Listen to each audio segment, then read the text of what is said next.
Namaste, I am Masha. Welcome to my channel, and this video is my video response to the lovely Katey flowers with the hashtag only 10 decks. Yes, those only 10 decks are inclusive of both oracles and tarot. Only 10.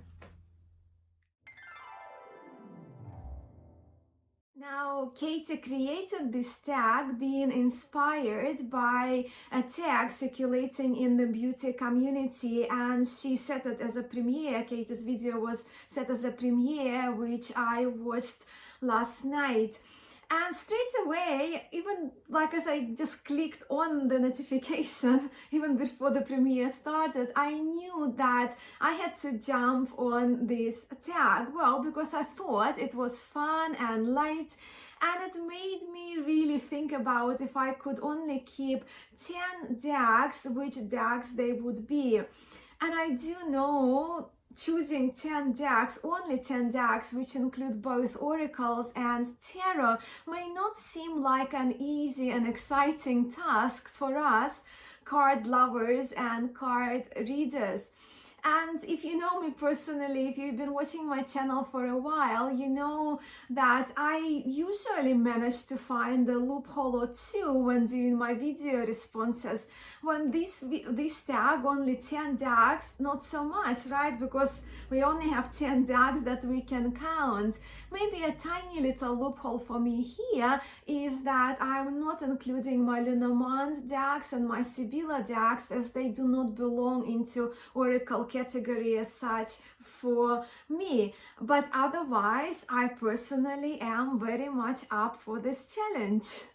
So when I sat down this morning and thought about what my deck choices would be, I immediately realized that those decks would have to be, well, the decks that I love, right? The decks that are my favorites. But ever more so, they would have to be my readers.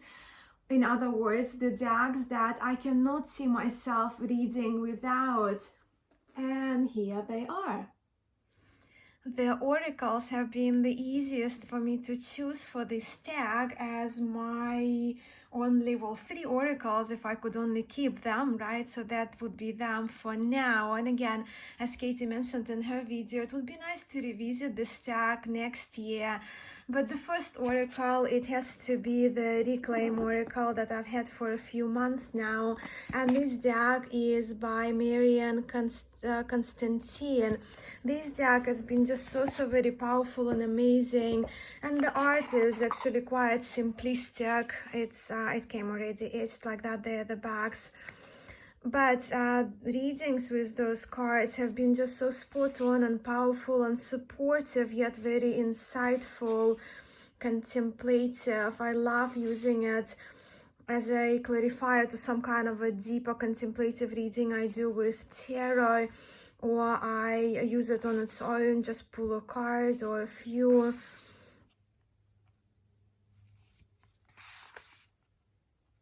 This deck is really wonderful, and the little guidebook that comes with it is only tiny little, as you can see, but it does say, and that's how I've been using the oracle, really, the Reclaim. You can use Reclaim to make sense of your emotions, connect the dots in your psyche, explore core beliefs, repressed feelings, revisit the past, make a decision, help a friend.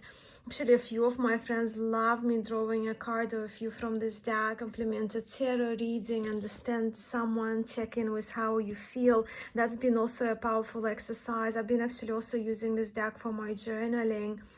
Inspire your creative work, indulge into self-care, hold space for your truth. So this oracle is absolutely for me, and although I haven't had it the longest time, it's definitely staying and not going anywhere, because I cannot see my oracle collection without this particular one. And next one will have to be, is actually one of the newer decks as well, surprisingly. It's the Energy Archaeology Oracle deck, created by Ashley Stinton, and the artwork, the illustrations are done by Kelly Finnan. And this deck, why it's so powerful, there's just so much to it. It's of course based on energy anatomy and bones as well, bones of the body, and I am a huge bone fan. I love bones. I just finished yet another study on human bones, well, part of my yoga study as well, but it's just amazing. So you have protection for true ribs. This oracle, it does, the guidebook again is really wonderful, and it focuses on human anatomy, particularly bone anatomy, but also elemental references to the bone. And as I mentioned, the energy body and energies connected to the bones and to the corresponding parts of the body. The questions in the guidebook also are quite really wonderful to use when we pull the cards from this amazing deck.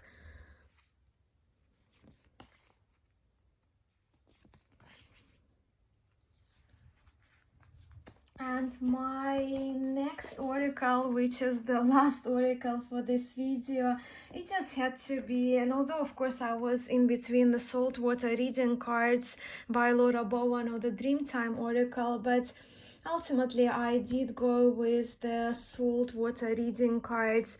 And in fact, out of the decks, I think this deck also makes my choices of 10 decks balanced, because that's the nature, and we'll see what saltwater animal inspired oracle cards. But Laura's writing is amazing, and for me, saltwater world in Australia, it's just stunningly beautiful.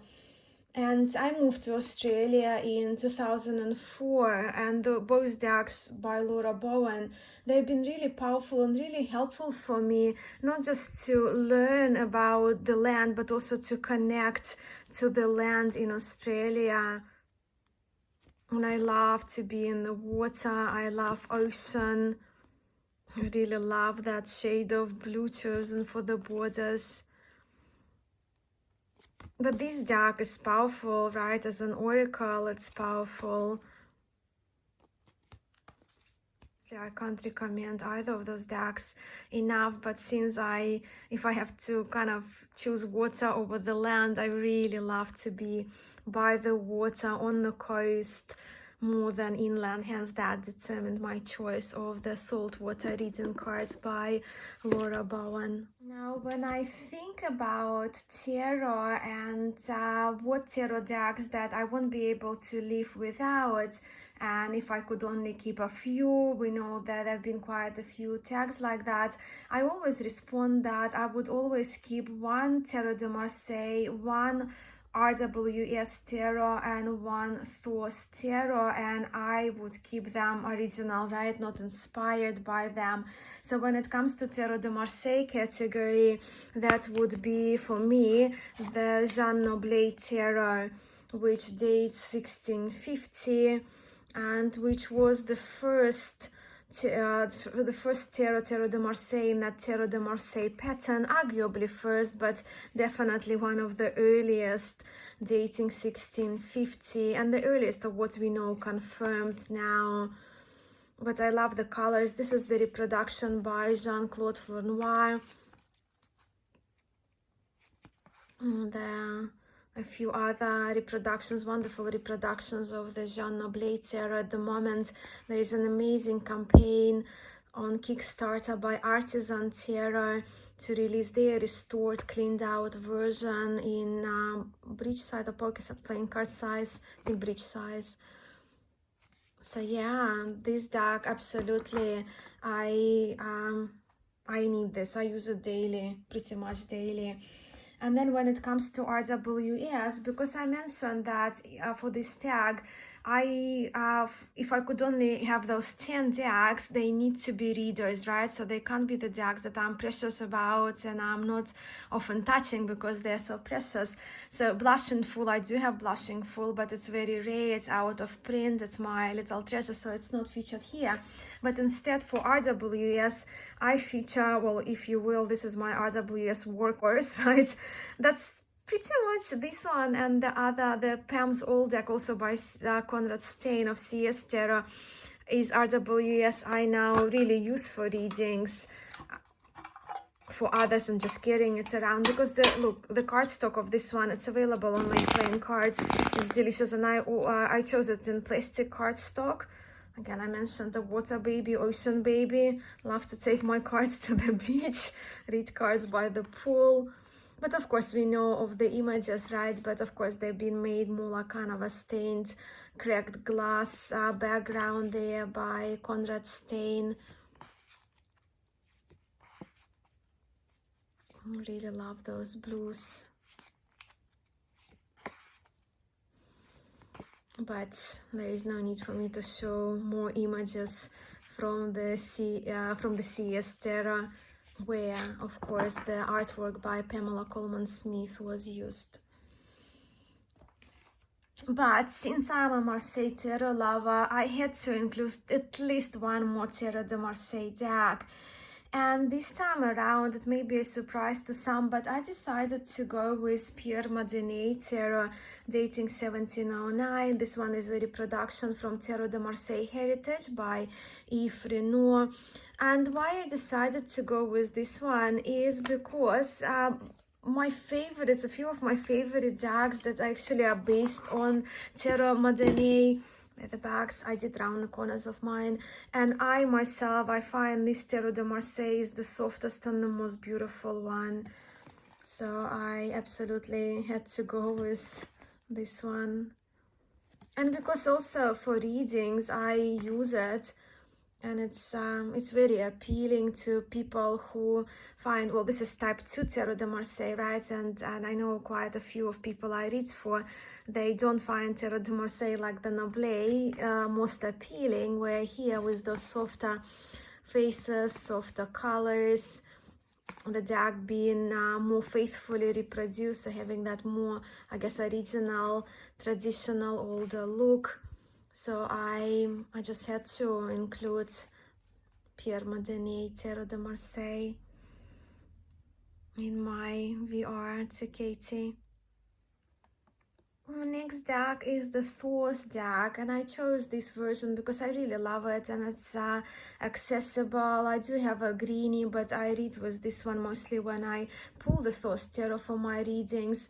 I'm fairly new to Thor, so I've started learning it, and I do want to become really familiar and then hopefully proficient with these cards at some stage. And this is the Swiss edition. It's in English, it's just called the Swiss edition of Thor's Tarot.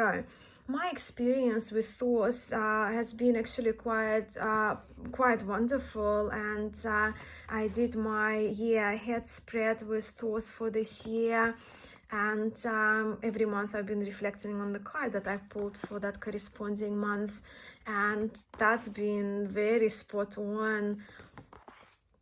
Really lots of room for thoughts and contemplations and reflections on the card I pulled and how the month progressed. But I really appreciate the artwork. I do love Lady Frida Harris's artwork for this deck, and I think there's actually a lot in it that I am yet to explore, and yet to explore meant to me that I absolutely had to include it in my 10 decks. So now that we have featured the Rider-Waite-Smith, Marseille, 2 decks and a Thor's, I thought what would be another one for me to include, and I knew it had to be a story deck. And what I mean by the story is the deck that is inspired by the characters on the cards. The artwork is inspired by some folklore and mythologies. Hence, I chose the Spiral Tarot among a few other decks that I could classify as story decks in my library. This one has been just wonderful. I've been reading with this deck since September, pretty much exclusively outside when it comes to my tarots outside of Tarot de Marseille. So the artwork for this one was done by an Australian artist, Kay Steventon. The card sizes are a little smaller there, the backs, but I really love those cards. I can't get enough of them. my intention was to use them for the spring month, right? So September, October, November here in Australia. But I don't see this deck, look at this, going anywhere because I just love it so much. And it's from day one, it's read very easily to me. Recently, I managed to find the guidebook, which made my experience with this deck even more insightful and powerful. Yeah, so this is the Spiral Tarot. And of course, talking about story decks, I really wanted to include one deck that I use for readings, kind of ancestral readings connected with ancestry, but also the deck that connects me to my roots, to the country, the culture I was born into. And many of you know that I was born in Russia, I grew up in Belarus, so I had to choose the deck based on Slavic stories and fairy tales and folklore. So this is the Golden Wheel Tarot, which it was illustrated by Mila Lasenka. Again, talk about easy tarot decks. Just pick up and read. This one has been one of those to me. They're the beautiful backs. Not one card in this tarot deck I don't like. The characters, they portray emotions so well. I love the traditional Russian or Slavic, I must say Slavic clothing of all times.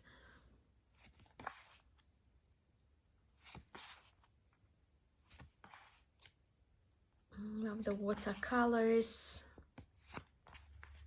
the strength. You know, Russian story, Masha and the Bear, and my name is Masha. Of course, I like this card.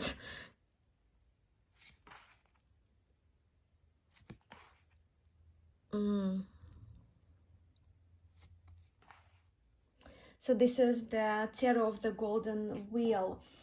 And now we are down to the 10th deck that I've selected for this VR. And that was a surprise for me. And I knew though I had to include it because, as I was saying, that I just decided to include my readers, right? So the decks that I can't see myself reading without, for either myself or others. And believe it or not, it had to be Ciro Marchetti's deck and Core Tarot. I personally love reading with it, and readings I've done for others, they've enjoyed so much. This kind of color coordinated for the suits on this deck, and it's got this beautiful gilding as well.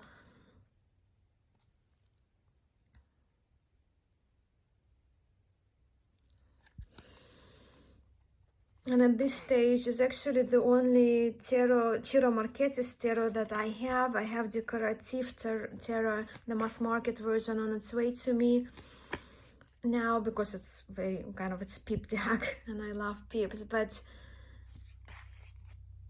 this one, I find it really beautiful. And when reading pictorially this deck, also for me, it's been a dream. Love the Fool.